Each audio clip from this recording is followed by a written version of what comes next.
Good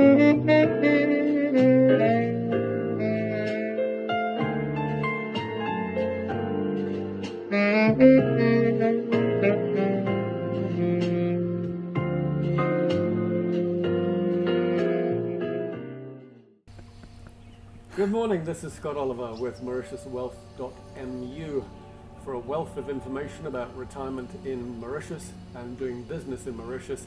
Please don't hesitate to visit MauritiusWealth.mu. Today I'm sitting with a fellow British subject, Mr. Roy Heddy, originally from Liverpool in the UK, and we've got a few questions to ask him. But thank you for joining us, Roy. My pleasure. So, first of all, as a British subject, and I know you lived in Saudi for a couple of years before you moved to Mauritius, what was it that persuaded you Mauritius would be a good stop for your next stage in life? The start of that answer is that I decided not to move back home to the UK after I'd finished my contract in Saudi Arabia, which left me with the obvious question, if not going home, which would be the natural thing to have done, where do I go? And I looked at a number of options, and Mauritius was the one that ticked most of the boxes and seemed to be the best of all the alternatives for a variety of reasons that we can get into. But I considered options, and Mauritius came out the top. Okay. You can't see this at the moment, but we're sitting right beside the swimming pool. And I'm assuming that's one of the That's reasons. one of them. Yeah, that's one of the reasons why you decided Mauritius would be a good idea. Yeah. Okay, so what were the others? So let's start with the swimming pool, which is one of the factors of property prices here. If you rent in Mauritius, relative to the cost of renting in the UK and certainly in Saudi Arabia, you get a lot for your money here.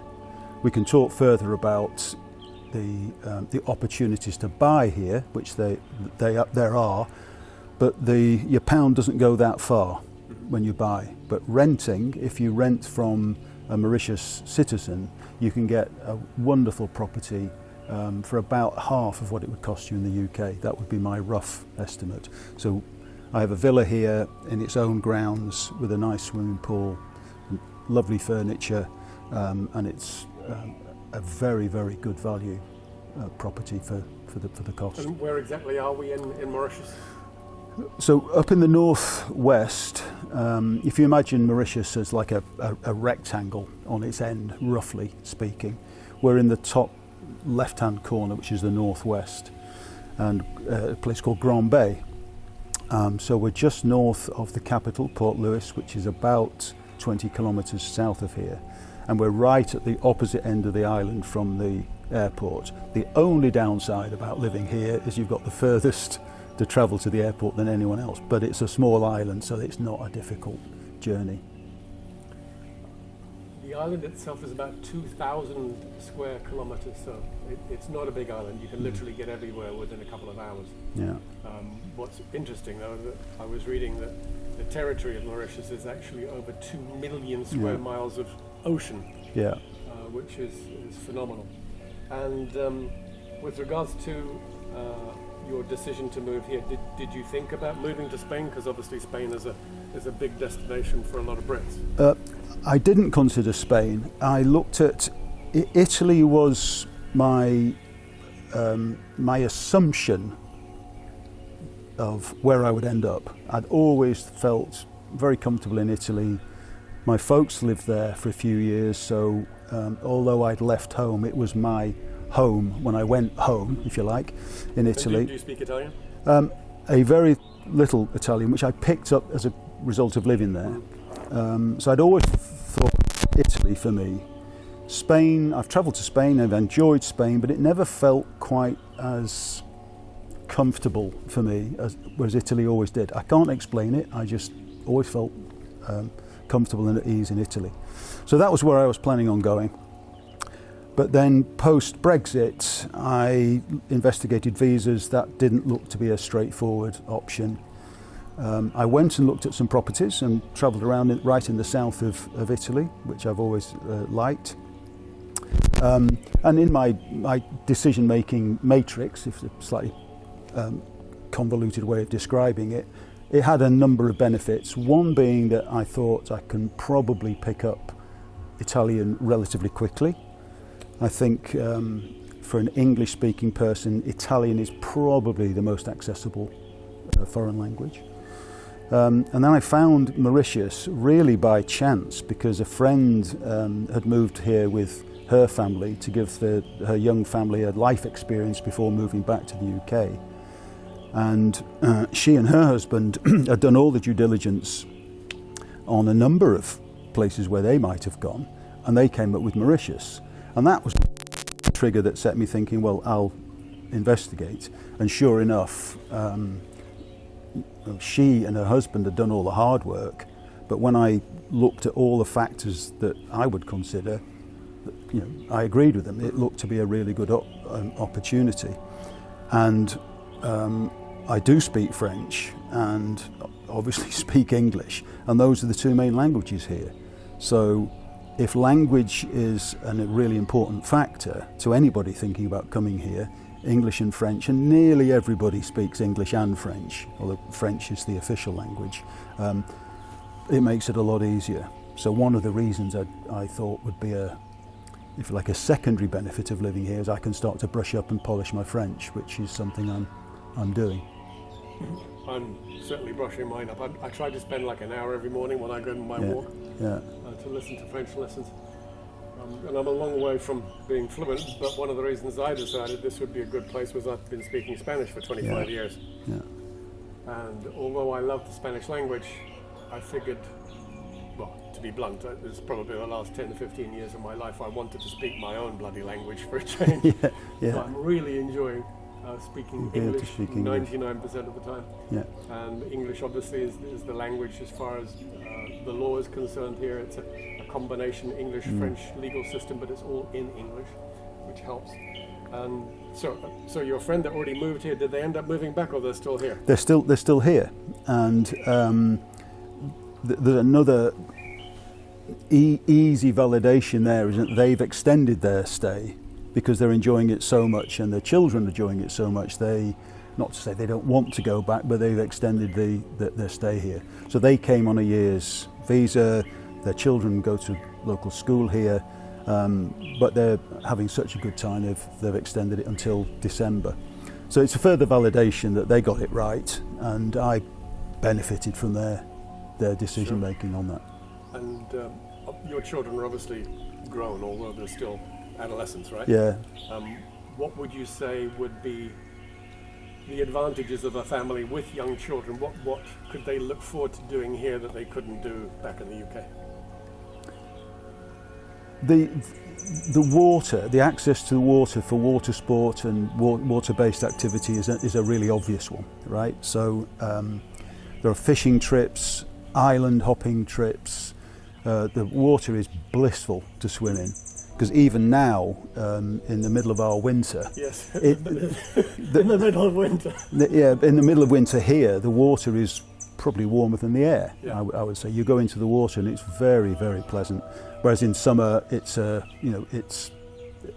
you go from the air is much hotter, and the sea cools you down. But swimming in the sea all year round is great. Snorkeling, there's the fish, marine life comes close into the shore. You can as a very basic snorkeler, you can get out and enjoy what you can see. There's fishing off all the coasts, and so that would be the obvious one. I think the duality of the language, as you say, English and French. Everybody speaks English and French, so if you came here with a young family, there's a good chance that your young children would acquire the French language. Yeah. So you go back home after a few years with bilingual children, and what's wrong with that? That's got to be a good thing. The Creole won't help them too the much. The Creole won't help, and that's another intriguing part of living here. I think when you the local Mauritius people here, by default, will speak in Creole, which has a French basis. But when I listen to them, I can pick up the odd word I can get, because I think that's probably a derivative of the French. But it's quite an entertaining language to listen to, and when I've eventually polished up my French to a satisfactory level, I might have a go at learning a bit of Creole as well. That's my philosophy. Yeah. After I've mastered French, which is going to be I'll have a probably go. the rest of my life, then I'll focus on Creole. Yeah. Because why not? Why not? I mean, it's there, and why not? Yeah. Well, I think also people of our age, I think it's incredibly important to keep your brain active, even in retirement. And learning a language is, one way absolutely to do that. Yeah, 100%.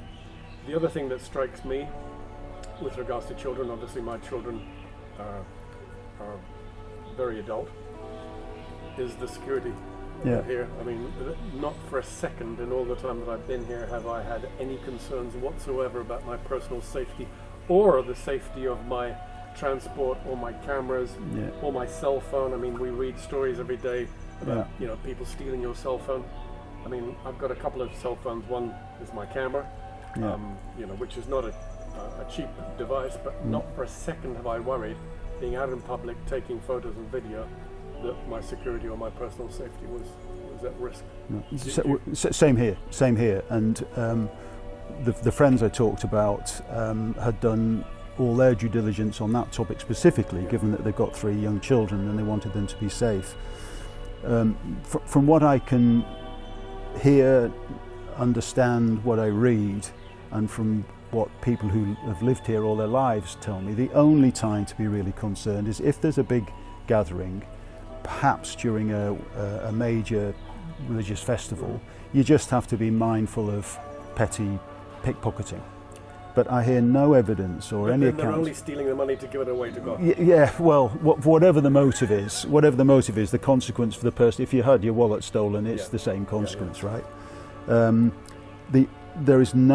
hear nothing about any violent crime, or any muggings or things like that. I just don't hear any of that. Or burglaries, really, although I see lots of security systems around the properties. Maybe that's just foreigners coming in and feeling nervous, but look, I agree with you. I don't feel any risk leaving a car parked or leaving your wallet and your car keys on a table whilst you're chatting with somebody. I don't see that as a risk. I mean, that said, and it's part of choosing to move here, for me, was relative to living in Saudi Arabia, because that's where I was for 3 years before I came here, and that is an incredibly safe place to live. There's no petty crime really to speak of. You could leave things on tables in restaurants, forget them, come back 10 minutes later, they'll still be there. And maintaining that level of personal security and for your belongings was really important, and I think that's here. But was there anything when you were on your way here that you were thinking, this could be a problem? It's one of the negatives that you thought you were going to experience when you were planning on living here? No, I mean, I thought about that question when you asked me to do this, because I thought you were going to ask me, does anything bother you? Did anything worry you? And the answer is no. But I had the advantage, as I said earlier, of these friends who are very bright people who'd thought about all of this sort of stuff. And when I spoke with them, they were very reassuring, and they'd been living here for 6 months, and they said it's exactly as you would imagine. It's safe, it's secure, the people are friendly enough, not necessarily rushing to embrace newcomers and foreigners, but certainly not hostile. Live and let live, I think, would be a good way of describing it. They've got their lives, we've got our lives, they will interact and everybody's cool.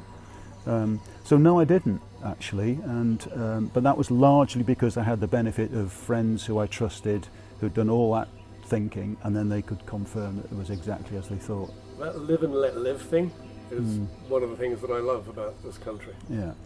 We're obviously seeing in the UK and in Europe a forced integration of multiple cultures, which obviously has had some pretty significant and very negative impacts. Here we've got a situation where it's been an organic multicultural society, which I find absolutely bloody fascinating. And what I mean by that, we've got obviously a lot of history here in Mauritius where we had the French in charge, we had the English in charge, we had Lots of Chinese coming in as labourers, lots of Indians coming in as labourers, lots of Africans coming in as labourers to work on sugar plantations and other things. So we've got an incredibly organic multicultural society with a significant Hindu population, Muslim population, and Catholic population. So for me, when I'm riding around Mauritius and I'm smelling incense here, and another block you've got that waft of curry coming in, and which I'm smelling on my motorcycle. I think it's just magnificent. And that live and let live concept, I think, is something that has been mastered in Mauritius, and I would hope at some stage in our country and in Europe maybe we'll get to that stage, but I guess that's a few centuries away. It might well be, and I don't know how or why it works so well here, but it would appear to work. I've heard no accounts of any interfaith or sectarian violence here. Maybe there has been, but no one talks about it or says that they've witnessed it. One of the things which I think is either good luck or an absolute masterstroke on the part of the government is that as a whole country, the country celebrates every major religious festival. Yes, there are lots of public holidays here. So the Hindu celebrations, the Islamic celebrations, the Christian celebrations, they're all not only recognised and accepted, they are celebrated. And maybe that's a really good way to get a whole country thinking, well, this is a good thing because we get to celebrate and we have some time, from family time, and everybody goes down to the beach and you get everybody down there. The beaches are packed, aren't they? Because everybody, the beach life, big holidays, sure. the beach life is a huge part of the culture here. But whether that's deliberate, that they celebrate the faiths as part of integration, I don't know. But something works. Yeah. Something works. You drive down a road and there'll be a mosque, a church, a temple, all within short walking distance. And I've never seen anyone protesting against anyone else's faith.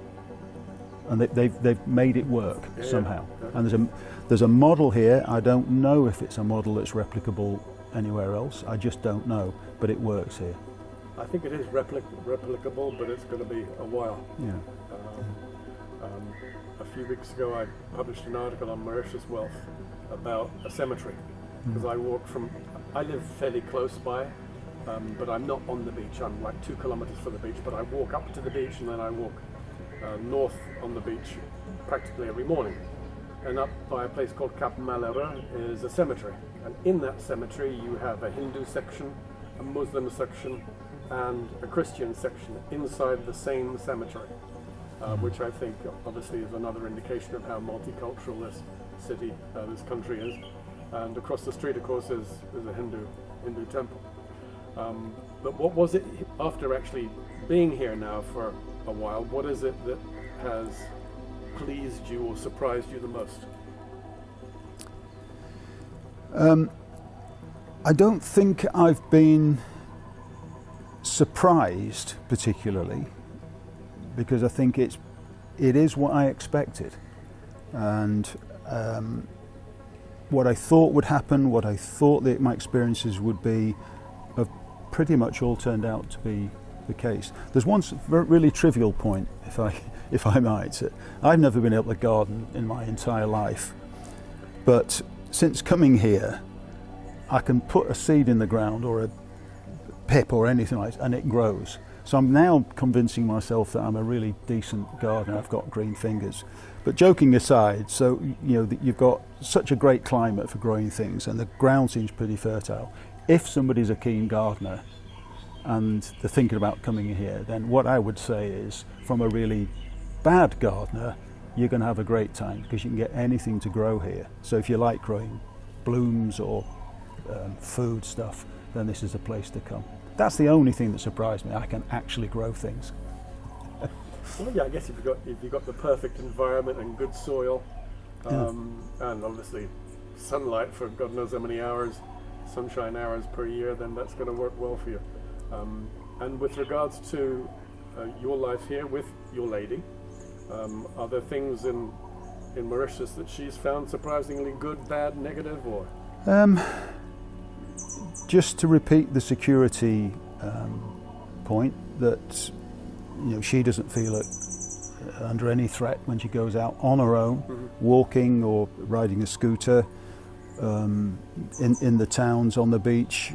She feels perfectly safe, and just accommodated like I think we all do. At the point that you raised earlier about multiculturalism and how over presumably centuries the faiths and nationalities have integrated in a way which is a model for the rest of the world to look at. I don't know if Mauritius is used as a model, I don't know, but it works. And she's from Kenya, and she feels as comfortable here as she's felt anywhere. So no complaints from her. Excellent. Let's talk a little bit about the process with regards to moving. You came here on a retirement visa, right? Mm-hmm. Yeah. Because you look very young as I do. But, of course you do. but to retire here in Mauritius, apart from the fact that you only have to be 50 or older, what are the requirements that you have to fulfill to actually get the retirement visa? So the retirement visa is for 10 years, and that was another one of the great attractions. When you said, why did I want to come here, I missed that. So the ability to secure a visa for 10 years so you can get on with enjoying your life without thinking an annual review, renew. Yeah, it's due and I got to renew in a few months. Yeah, because who knows what's coming anywhere in the world, and the thought of having built a life and in my case, like brought furniture and belongings and created my home, I wouldn't want every year to think I hope this goes well. Okay, so 10 years, remove that annual stress, if you like. So applying for 10 years, it's not expensive. I can't remember exactly how much it was, but it's really not a lot of money. And there are documents to fill in, and the way the government sees you as an incoming resident is, are you a decent citizen? So by that you have to provide police checks to demonstrate that you have no criminal record from anywhere you've lived in the last, I think, about 5 years. So I had to provide a police check from the UK and a police check from Saudi Arabia. Not difficult to obtain. They're all available online. And that's the immigration service just want to be sure that you're a decent citizen. The second thing, which is the economic board's concern, is can you support yourself so that you're not going to come here, become a financial burden on the society, or because you're under financial pressure, you start getting involved in areas of activity that are illegal. So those are the two main things. And once you've demonstrated those through a bank statement and then police checks, you've satisfied the main requirements to be here. And it's something like $25,000 as a lump sum, or kind of $2,000 a month, I think it is. Yeah, I'm not sure why they put it into dollars, or because they should probably do it in pounds, really, since there are more British people here than Americans. But the income requirement is you need to be able to show either $2,000 or the equivalent of $2,000 in monthly income, or you can show savings of over $24,000, and that's the minimum income requirement for you to apply for the retirement visa, plus being 50 years older. And with that requirement, that would include you and your wife, or your wife and your husband, with a clean criminal record. And just so you know, Roy was able to do this process with the help of a British solicitor who lives here in Mauritius. If you do need to ask more detailed questions about the actual process to apply and the cost to hire the British solicitor in that application process, then obviously just email me at scott@MauritiusWealth.mu.